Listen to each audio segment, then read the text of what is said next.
Hi, everybody, and welcome today as we welcome our guest, Dr. Bahareh Talei, a clinical psychologist who's here to tell us a little bit about how people are struggling to deal with various and differing views when it comes to handling the pandemic, COVID, social distancing, and etc. When we first went into quarantine, if you remember, Dr. Talei joined us and to talk to us about how to explain the pandemic, COVID, social distancing, school closures to kids.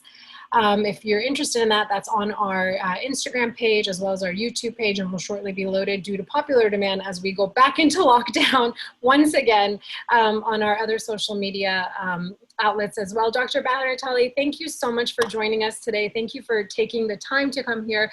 Now, your bio is going to be posted on our social media, but I would like you to give us a little bit of a background on yourself and to tell us the type of questions you're getting, because as I understand, you're getting bombarded by people who are just struggling to not just for themselves deal with the pandemic and the way that it's changed our lives in these past few months, but also how to deal with differing views and approaches and beliefs when it comes to COVID itself within families, and how to kind of navigate through those different views. So welcome. Thank you so much for your time. Thank you for having me back. I'm excited. So thank you for the wonderful introduction. So I'm Bahareh Talei. I'm a clinical psychologist in Southern California, and I have extensive experience in working with children, teens, young adults, families. And it is true, Mehrnoush, we are getting a lot of calls regarding difficulties people are having in terms of maybe social distancing or not social distancing, and the conflicts this is causing within households, between extended family members and friend groups. Yeah, it's just very interesting to me because, yeah, some people seem to just be wholeheartedly resisting the idea of social distancing and not really, and we're not advocating for one thing over another. This is more of an information session in terms of helping people, regardless of where in the spectrum you fall, to navigate and kind of reach some sort of resolution, so we're not adding to conflict. But what is this? Why are people resisting social distancing, or what is their reasoning from your background, from people who are resisting it? The people tend to be resistant to social distancing. They don't respond to a threat they can't really see. So a virus is not something you see. You know, you're not seeing people getting sick and falling down in the street from not being able to breathe. So then it's like this feeling of safety. You then have, okay, well, the weather's nice, people are walking their dogs, how bad could it really be? So you have a lot of that. And then you have a lot of young people, not generalizing, but that think, okay, well, I'm young, I won't get it, I'm healthy.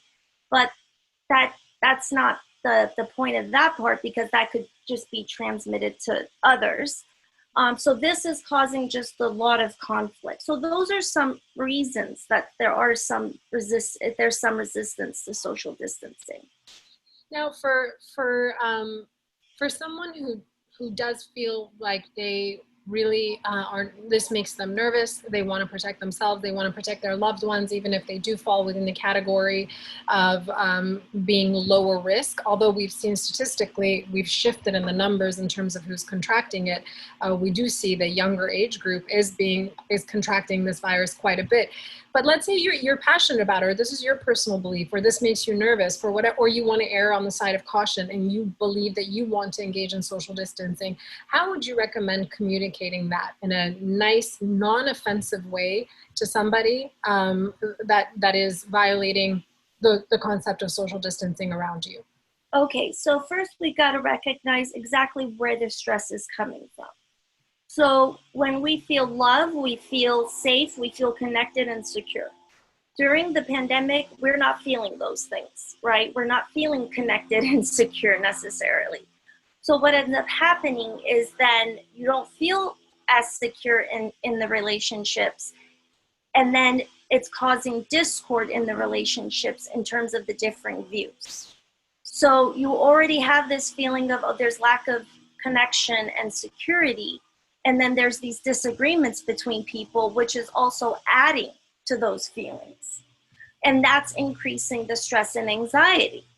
You have to kind of come to the conclusion that you will not change someone's core beliefs. It's really coming to maybe a happy compromise, or even coming to the point of agreeing to disagree. A lot of times when even currently when there's plans, there's certain people that maybe are having get-togethers, and one person feels, you know what, I don't feel safe going. And simply just the anticipation of what that interaction could be like is causing anxiety. That alone, that anticipation of what the interaction could be, could cause anxiety. So we kind of create all these different scenarios in our minds of how we're going to handle it, what could happen.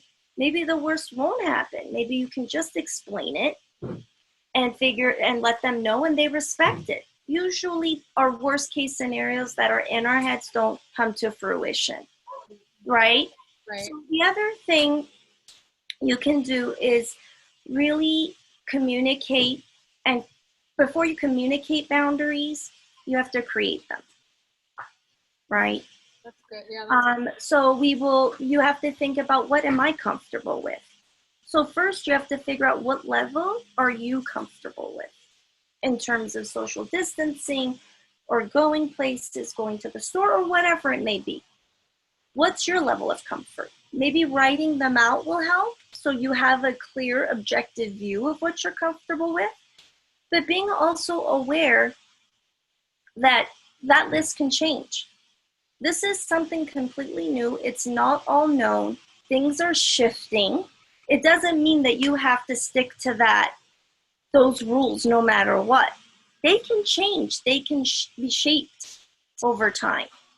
Yeah, and it's, I feel like going back to what you were saying, in terms of the stress levels, I do feel like everybody is so just, everything that we have taken comfort in the past to help us through difficult times has been taken away from us, slowly taken away from us, whether it's being able to spend time with our loved ones in the way that we want, whether it's going out to a restaurant, whether it's whatever it may be, going to the gym. I know that for a lot of people, just things like basic things that were part of their routine, a way that was a healthy way for them to manage stress has been taken away from them.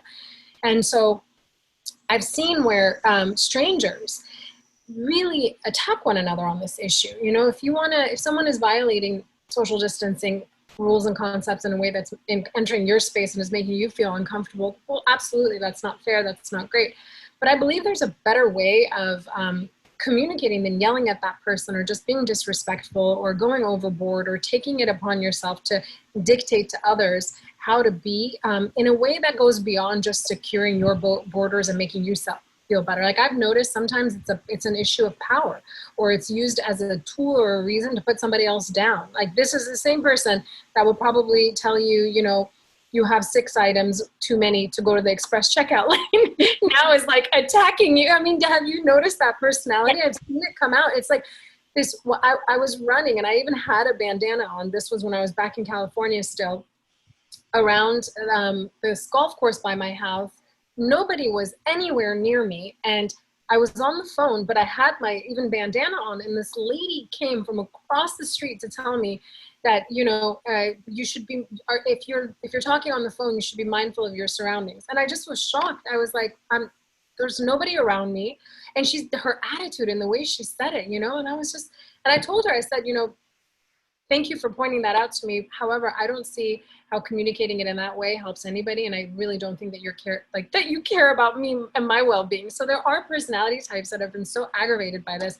So if you do come across someone who's just difficult, or who's there to make you feel bad, not so much as to protect themselves, how would you recommend handling that type of a situation? Because I do see a lot of conflicts, whether it's in the grocery store, parking lots, wherever. I mean, it's just, you're going the wrong way. You're not wearing your mask correctly. You touched this. And you're in my space. Well, I think the first thing is, again, to remember, you're not going to change someone's worldview. Right. It's not going to happen. So engaging in it will probably just escalate the situation. Again, knowing your own boundaries and accepting you're not going to be able to force your boundaries onto other people. in terms of doing it within your family, communicating it, or even to others, you know, in terms of coworkers, whatever it is, it's just communicate your boundary simply. You don't need to over explain. Once we go into too much detail, we're over explaining, it kind of takes away a little bit of power from the communication. You don't need to over explain. This is what you're comfortable with. I think what you said about writing down and knowing what you're comfortable with is incredibly important, because I think a lot of people for themselves don't know. And during this time period, a lot of people have been asking questions. Like they'll ask me, what do you think? What do you think? What do you think? I want to do this. What do you think of this? And I want to go here. What do you think of this? And and I always say, well, I can't tell you, because it's such a personal thing. Like this is a personal thing. So you have to know what you're comfortable with, and then you have to be comfortable enough with not some other people not accepting that, not agreeing with you, and you have to be okay. You have to be secure enough in what you feel to be okay with that. Now, it's one thing if I'm dealing with strangers in the community, or somebody if I run into in the parking lot or whatever.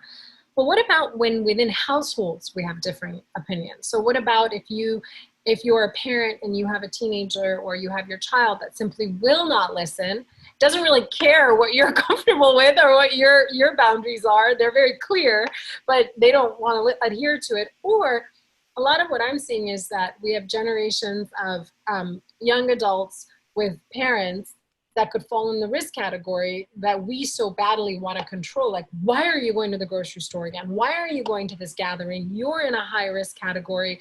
Why this? Why that? And now we have basically kids trying to parent adults. So what recommendations do you have for those types of scenarios? Okay, so first, don't forget to be nice.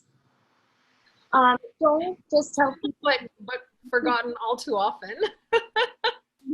But asking people to do something instead of just don't do something. So let's say it's the whole hoarding issue. Somebody feels like they have to stockpile stuff.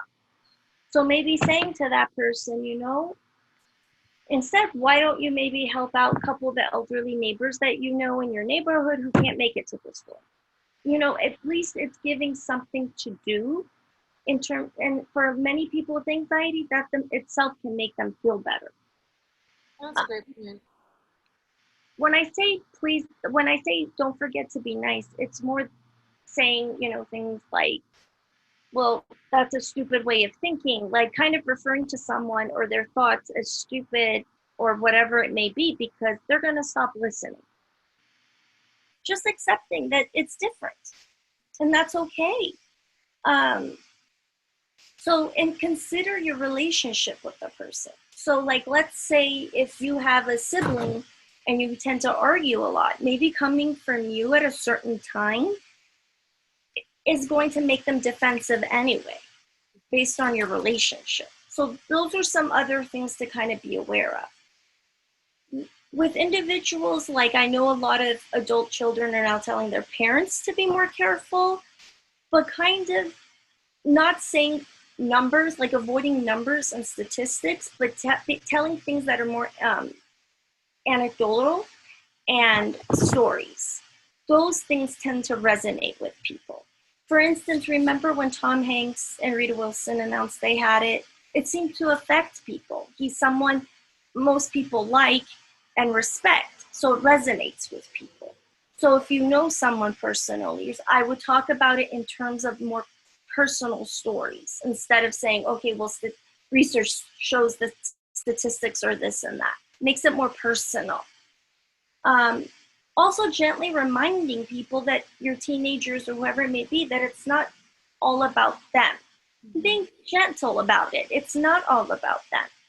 You know, if people want to go out and they feel like, okay, I can't be indoors by myself and I have to socialize, it may be that they're battling something. But it's important to remember that something might be for the greater good and beyond something that is your own personal struggle. And maybe, you know, reinforcing that sense of community will help people want to be a part of that community and do something more for that community. Because I think that, you know, it is it is, so many of us are concentrating on what has been taken away from us, or the limitations that are being placed on us, and maybe shifting that, and being fortunate for the blessings we do have, you know, being grateful for that, but also thinking, like you said, doing something nice for somebody, you know, and it could be something simple, or you know, going to the grocery store, bringing something back, or just something nice. You know, but I don't think a lot of our viewers know, but I came to Kauai about a month and a half ago just to do the rest of COVID from here. And it's a very strict 2-week quarantine. So I was by myself in the place that I've rented. And I had just some friends that dropped some groceries off and just some things off. And then everything else I just literally had delivered, and I couldn't move, I couldn't leave, and you can't leave. I mean, they had police come and check on you and everything.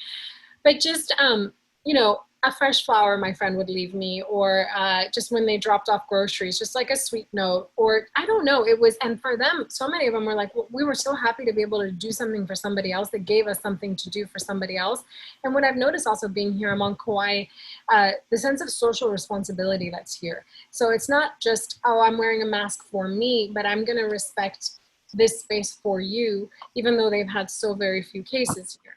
And I feel like if we could remember that, and whatever you define as your community could be inside your household, it could be, you know, your close family and friends, it could be the families that you're interacting with, but yeah, remember that. I mean, so what do you do if, like, you are sharing a space inside of your home, and let's say you have a sibling that doesn't necessarily live there but comes and goes, and you're worried about the exposure to your parent, for example, or you have a sibling, because siblings have a very unique relationship. We love each other so much, but also there's no one in the world that can set us off quite like we know how to really, really push those buttons. But how do you communicate with them? I mean, you can't change their behavior, but how do you ultimately get to a place of compromise, or can you get close to it? Well, definitely these are the times where timing is important. So hopefully, even if there's a strained relationship, it's not like that 100% of the time. So hopefully doing it at a time where things are better and good between you.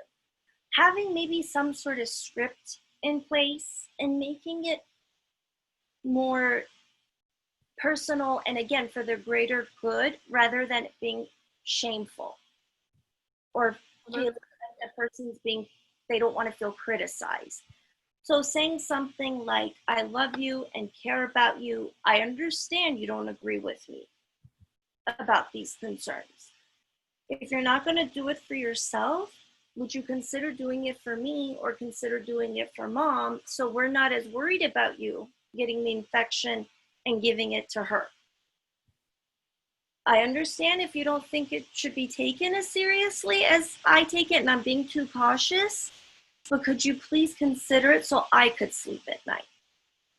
So it's made more about you, but also acknowledging what they're feeling. So the one thing I've noticed a lot is that maybe it's the time that we're living in, maybe with everything happening, but this really highlights the differences that people are feeling. And so it stems from social distancing to, oh my gosh, this person is so strict about it, or this person is ultra sensitive about it, to this person is so willy-nilly about it, they don't really care, there is no sense of, and then that somehow segues into discussions about politics, about differences in politics, about what you think should happen. And then obviously everything is so closely tied to the economy. And I think the economic pressures that we are either feeling or that we are afraid of coming about also aggravate people. You know, finances and worrying about finances are very, very real for most of us. And they are, I feel like everything does get aggravated. So how do you navigate, first of all, not slipping into all of that? And usually it does start with a disagreement, from what I've noticed in social distancing. Like, some people do it, some people don't, some people think it's a joke, some people don't, some people think this is all a conspiracy, this is just all, you know, it doesn't exist. And then people who have had their lives directly be impacted by it, or who are in healthcare, or who have been exposed to it, take offense to that, and then it spirals out of control. So what is the best way about addressing differences, about social distancing, about disagreements that tend to come up with your family and friends about this issue and everything else without it just, going down that very dangerous place. Right. Yeah. Again, it comes to the fact of knowing what you're comfortable with. The best thing to do is pay attention to your breathing. If your breathing starts to get rapid, that's kind of a sign letting you know that it's causing you a little bit of nervousness. So, and once you know what you're comfortable with, you can communicate it clearly. But it takes practice. It takes practice. So you'll probably have to repeat it several times. And there's going to be some time that you might just have to let go. Not let go of the relationship necessarily, but kind of let go of, like, I'm going to be able to make this work for this duration. And kind of always saying, I love you and I know we don't agree on this. This is what I'm comfortable with. And, for me personally, I mean, I'm very passionate about what I believe in and what I see, what I stand for, what I think is important to me, especially when they touch on morals or ethics. And I'm very passionate about those issues. But what I've realized is, and it's been shocking because this experience it's everything that's happened this year. So it's not just the pandemic, it started for me, it started in January with basically almost Iran and US going to war, and the dialogue that started. And then that trickled down into, and then everything with the pandemic happening, and then Black Lives Matter happening, and the debate that came from that. And sometimes people I love, people that I'm very, very close to in my life that I've, grown up with, have made comments about their, socio-political beliefs that shocked me. I mean, just shocked me to my core, that I was just like, what? This is what this person actually believes. And I'm not going to lie. I mean, it broke my heart a little bit just because it was so different than what I had in my mind. And obviously my gut reaction was, no, let me fix this. Like, you are who I had in my mind. You believe in these things. You're not saying X, Y, and Z. But as time has gone, I have kind of practiced what you're saying, is letting go of that, because I try to understand it. So I ask questions to try to understand where it's coming from, because a lot of times someone may say something that, like, one very common issue we've been dealing with for the past 4 years is, oh, do you support, the president and his administration and his policies, or do you not support them?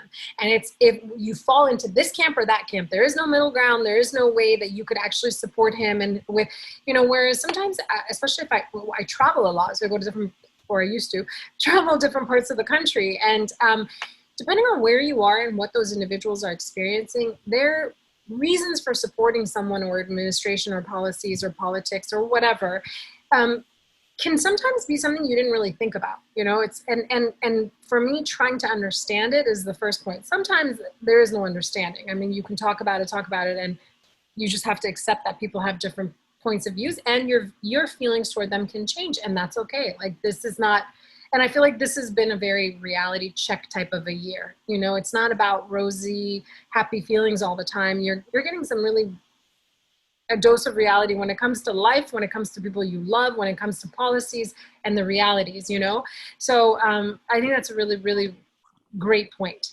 I'm really happy you brought that up, because it is important to understand it. So just like if you're speaking to a family member about what your boundaries are, what you're comfortable with, it's important to ask them what they're comfortable with and why, and that's okay. Just like maybe we're shocked at certain beliefs or certain actions, they're just as shocked at our beliefs and our actions, and that's okay. But maybe just asking so you can, everybody, all they want is to be seen and validated. As long as you're seen, you can agree to disagree. If your family member's open to learning and you want to share an article or something of that sort, if they're open to it, consider the source. Think about what the person is reading or what they consider a good source, right? So if, let's say, you send me something from a source that I read and I respect, I'm more likely to read it. Right. But if you send it from a source that I don't really find that reputable, I'm likely just going to ignore it, right? So kind of keeping the other person in mind, which I think is very easy to do during this time. There's a lot of unknowns. There's a lot of trickle down effect. You know, the kids out of school, out of camp, there's the sports, you know, there's the racial with the Black Lives Matter. There's all of the going on, the jobs, the economy. So there's just a lot of unknowns. So everybody's under immense stress, but everybody is seeing their own personal struggles, which is human nature. But it's good to practice and remind ourselves that it is beyond us at this point. Yeah, I started, I don't know, and during these past few months when I got really just, really overwhelmed, I just said at the end of it, like, we're just humans on the small planet in the universe. Honestly, we don't really matter. Not that we don't, we do, obviously, but it's just, this is bigger than us. This is something, you know, and this is a part of nature. This is just a part of what we are going to have to go through. And it's interesting because I fall into this trap all the time is, you know, an argument over something silly can start and somehow you think that that's the best time for you to address all of the issues you've ever had with that person. I mean, is that really going to get you anywhere? Really, you know, in that moment? But yeah, it's fueled by all of this, you know, energy that's going in there. And also the minute you enter into a space with the mentality of you're wrong and I'm going to change that person, naturally their guards are going to go up anyway in a normal situation, let alone in a situation where everyone's guards are already pretty high up because of the high levels of stress we're constantly under and this collective stress. I mean, even if you're not personally stressed about an issue, if you belong to a community, there's someone that you love is hurting, you know, someone that you love is having their business be closed, or someone that you love has gotten sick, or someone that you love is struggling with substance abuse, or someone that, you know what I mean? It could be any number of things. And so it is important to take a step back and remember, you know, we're just one person in this really, really, you know, larger community, in this larger world, in this larger galaxy, in this larger universe,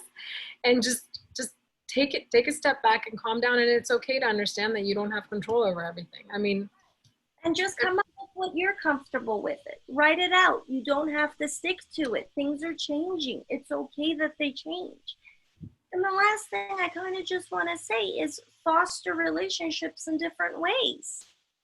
You know, where you can, if you believe in the social distancing and that's what you want to do, you can sit 10 feet apart with masks and do like the little social get together of maybe 1 to 2 people.